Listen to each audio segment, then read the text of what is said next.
From prominent and popular lighthouses harboring twisted secrets alongside terrifying paranormal activity, to historic state routes whose twists and turns are purportedly roamed by chilling ghosts of the past and much darker manifestations, are you ready to brave our picks for some of the most haunted places in Maine?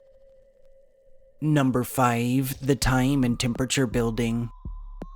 The Time and Temperature Building, originally recognized as the Chapman Building and located off of Congress Street in downtown Portland, Maine, is a 14-story structure renowned as one of the city's tallest. That, true to its namesake, boasts a massive display featuring both the time and current temperature. Historically, this aged building was initially constructed in 1924 at just 12 stories and would host the state's first indoor shopping center on its ground floor. In 1964, 2 additional stories and a flashing time and temperature display would be added under owner Casco Bank, and through the 1980s, the property would welcome a slew of major renovations to correct several inconsistencies between new and pre-existing portions of the building. In 1995, the entirety of the site was purchased under Elizabeth Noyce's Libra Foundation. In 1996, further renovations of the premises would be completed, and in 1999, a new time and temperature display was installed. After changing hands a number of times and even facing foreclosure, in 2018, the Time and Temperature Building was purchased at auction under TT Maine Venture. In 2021, projects aimed at transforming the site into a luxury lodging were launched, and if all goes according to plan, this new hotel is spec'd to open its doors by 2023. Quite classically, the whole of the Time and Temperature Building is rumored to be haunted by the spirits of those tied to the site since past, and across its bounds, many have reported disembodied voices and footsteps from empty rooms, lights that flicker or turn on and off by themselves, extreme cold spots, doors that open and close on their own, and objects sighted moving inexplicably, or instances of personal possessions that go missing and turn up later in odd places. A mysterious female specter has been sighted drifting about the halls and has been known to disappear when approached or addressed, while the elevator has a habit of acting erratically by way of running while empty or stopping at random floors. While the lifts have been inspected on a number of occasions, each time they're cleared as passes, with no explanation offered as to their bizarre behavior. Number 4. State Route 26.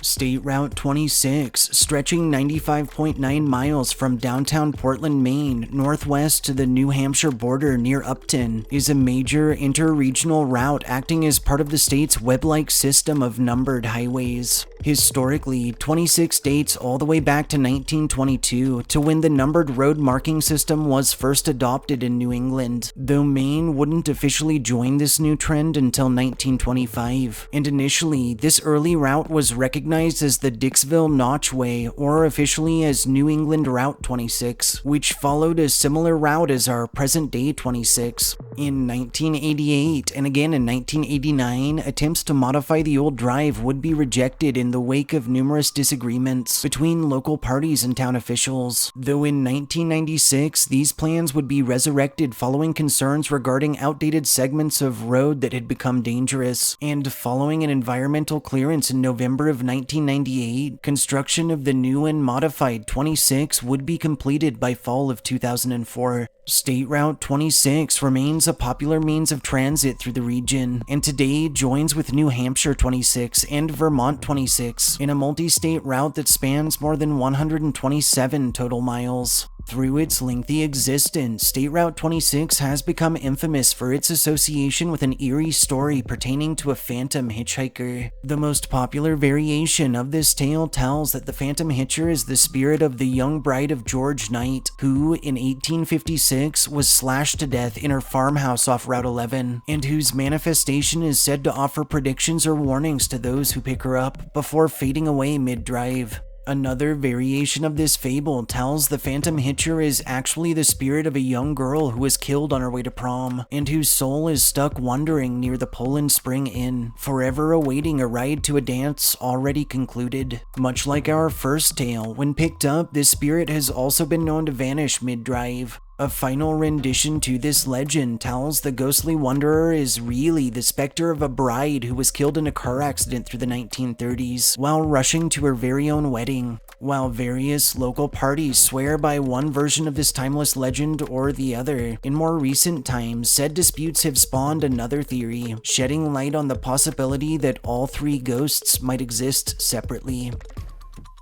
Number 3. The Olson House.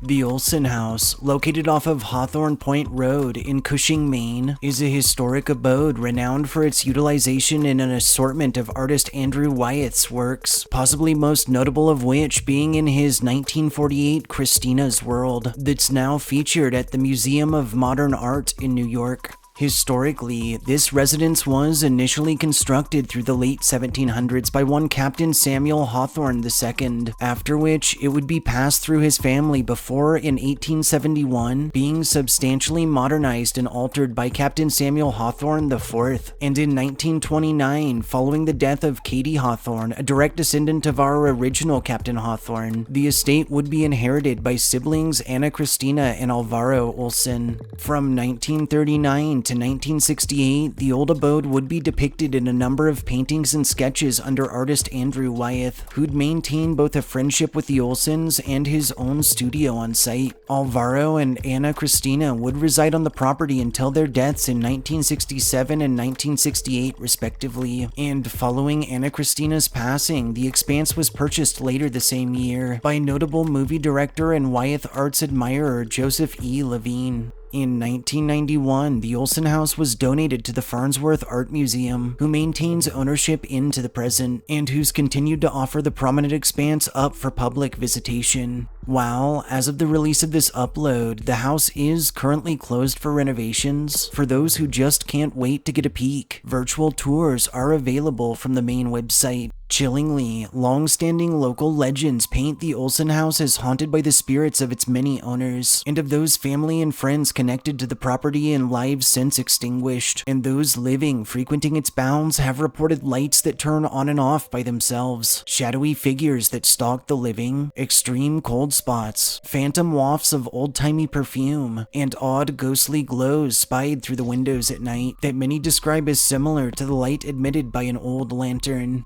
Just down the hill from the abode sits a weathered family cemetery, holding not just the bodies of the Hawthornes and Olsons, but also of Andrew Wyeth, and those who have braved it have told of strange flashes of light spied in the skies above, and of encounters with full-bodied apparitions in clothing spanning the eras. Lastly, and most disturbingly, Anna Christina Olson was afflicted with a degenerative muscle disease that, at the time, was diagnosed as a result of polio, but that's now suspected to have been Charcot-Marie tooth disorder, and that eventually left her paralyzed from the waist down. Instead of using her wheelchair, Anna Christina would prefer to crawl around the house, dragging herself down halls and up and down the stairs. And to date, many who have entered the home after dark have described the unnerving slap of what seems to be hands hitting the floor, followed by an ominous dragging sound.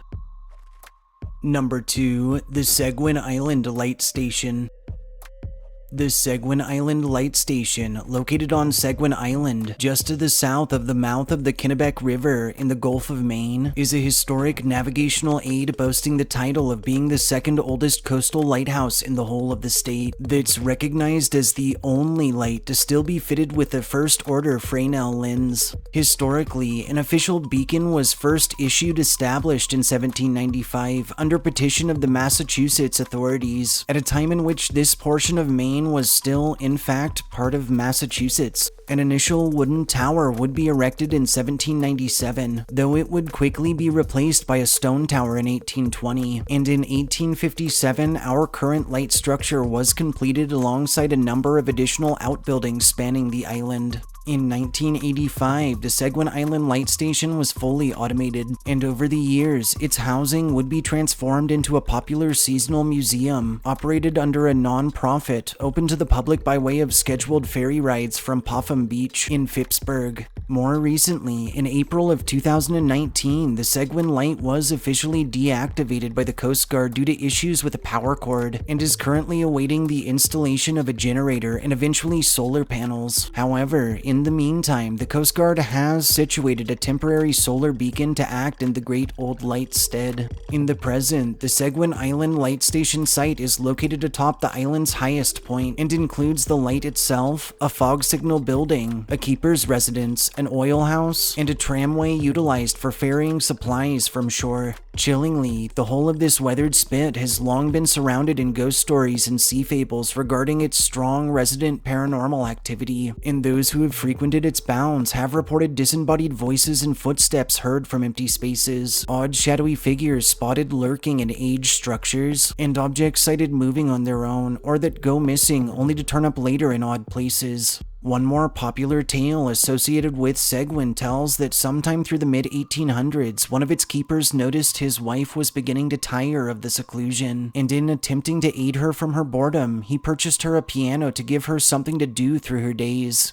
Rather sadly, it's told the woman began practicing the same song over and over again, day in and out, until the keeper was driven to madness. Eventually, in a fit of rage, it's said he took an axe to the instrument before turning the weapon on his own wife, and that when he'd recovered from his mania and realized what he'd done, that he swiftly ended his own self in despair. To date, many tell the spirits of the keeper and his murdered wife can be spied across the island, especially on foggy nights, and a handful of locals report commonly hearing an old-timey piano melody that floats from the light and out over the waters. A second popular legend tells of a Coast Guard official who braved spending a night at the light during its decommissioning in 1985, who, it's documented, was in the middle of moving old furniture out when he was confronted by the spirit of its former keeper, clad in old-fashioned oilskins, who begged him, "Don't take my furniture, please leave my home alone," before disappearing. Strangely, it's told that the next day, there was an accident that resulted in the sinking of the vessel carrying the old keeper's furniture. Lastly, some local fables tell that long ago, a young girl died on Seguin and was buried near, and to date, her small specter has been sighted frolicking about the shoreline. Number 1. Buck Cemetery. Buck Cemetery, located off of the corner of the Acadia Highway and Hinks Street in Bucksport, Maine, is a small burying grounds famous for its harboring of the Jonathan Buck Monument, more infamously referred to as the Cursed Tomb of Colonel Buck, which has acted as a conduit for the birthing of numerous chilling local legends. Historically, in 1762, Colonel Jonathan Buck, accompanied by a number of grantees, would arrive to the area on a mission to survey local lands. A year later, in June of 1763, he would return to establish what was known as Plantation Number 1, which included a house, store, and sawmill off of Mill Creek, and by 1775, Plantation Number 1 would house 21 families. In 1779, through the Revolutionary War, the community would be razed under the British. However, following the Peace Treaty of 1783, its lands would be resettled and restored as Bucksport Plantation, a name derived after its very founder. Preceding his passing in 1795, Colonel Buck would serve as Bucksport's Justice of Peace dutifully, after which he was laid to rest in Buck Cemetery. In August of 1852, his grandchildren would establish a monument in his honor, and it's around this very monument that our most famous urban legend was fashioned. Not long after the marker was installed, townsfolk would begin commenting on an odd scar that quickly formed just under the colonel's very own inscription, a strange marring in the stone not dissimilar in form to that of a lady's leg and foot. Over time, whispers regarding a curse would spread on the winds, and slowly, the local legend we know and fear today was birthed. According to this infamous fable, during his time as judge, the colonel would try and convict a woman suspected of witchcraft following a series of inexplicably horrendous incidents involving her and various feuds, after which she was sentenced to burn at the stake. Moments before her death, however, it's told this witch spun one last curse on Jonathan himself, that his final resting place might always be flawed so that all were made aware that he'd sentenced a woman to such a horrible demise. Following his passing, it's said the leg-shaped stain appeared upon his marker, and that even when the stone was washed, stripped, or replaced, as it was in 1870 with our current monument, that the marring always returned. Eventually, this tale would grow in fame, resulting in Buck's final resting place becoming somewhat of a cult attraction, and even in the creation of a small parking lot next to the yard with wheelchair-accessible routing. Other variations of the legend of Colonel Buck range from the witch's flaming leg chasing the man, to the curse actually being called down by the deformed son of the witch, to the woman in question not actually being a witch at all, but Buck's secret mistress who'd become pregnant, and whom, in order to conceal the truth, he'd selfishly sentenced to death. A chilling theory some claim is further solidified by another stain that's since formed on the top of the tomb, even higher up, that of a heart. Additionally, some historians speculate the tale may relate to one Ida Black, who it's documented was held on trial for the brutal murder of a town member who was hacked to pieces in what was deemed a ritual of occult power. In this version of the tale, it's told Colonel Buck was actually responsible for said murder and utilized young Ida as a patsy, sentencing her to death for witchcraft, after which, just prior to her execution, she vowed she would forever dance upon his grave. Despite the facts that no historical evidence supporting any of these stories has ever been uncovered, that as a justice of the peace, Buck actually didn't have the power to sentence someone to death, and that there actually wasn't ever a single recorded execution by way of burning in Maine, many who venture near the grave continue to report extreme cold spots and inexplicable chills, orbs in strange forms captured in photography, and encounters with a dark floating mass that glides ominously above the area at night that many claim is the tormented spirit of the vengeful witch herself, forever seeking out future victims. Taking its fascinating history and unparalleled assortment of associated local urban legends and purported paranormal phenomena into account, we felt Buck Cemetery was the perfect choice as the most haunted place in Maine. Thanks for joining us for our picks for some of the most haunted places in the state of Maine. If you enjoyed our histories and ghost stories, subscribe to our channel, like this upload, and share us with anyone you think deserves a good scare. We'll see you next time.